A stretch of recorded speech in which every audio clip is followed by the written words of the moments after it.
اور یہ اچھا موقع ہے، رمضان آ رہا، رمضان میں اپنی طبیعت قرآن سے قریب کریں، تلاوت کا مزاج بنائیں.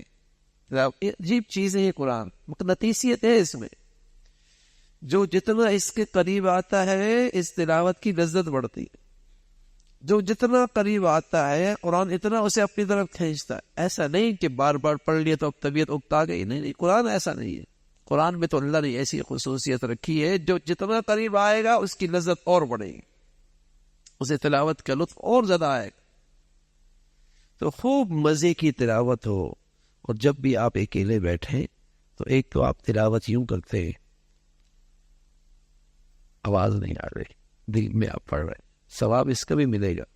لیکن اچھا یہ ہے اگر قریب میں کوئی نمازی نہیں ہے، کسی کو میری تلاوت سے تکلیف نہ ہو، تو اتنا زور سے پڑھے کہ آپ کے کان سن سکیں. اتنا زور سے پڑھا کریں کہ آپ کے کان سن سکیں. کیا ہوگا؟ آپ کا بولنا بھی اس سے بھی، دل بھی متوجہ، کان بھی سن رہے، آنکھیں بھی دیکھ رہی. یہ سارے اعضاء جو ہے قرآن کے نور سے فائدہ اٹھا رہے، سب کو دیکھے میں. اور پھر دماغ میں جب قرآن پہنچتا ہے تو اس کے اندر اپنا ایک نور ہے. دماغ کی صحت کا اپنا ایک مزہ ہے. پھر تو تلاوت تھوڑی سی بآواز بلند ہو، بشرط یہ ہے کہ آپ کے پڑھنے سے کسی نمازی کو تکلیف نہ ہو، کسی سونے والے کو تکلیف نہ ہو، کسی کی معمولات میں حرج نہ ہو.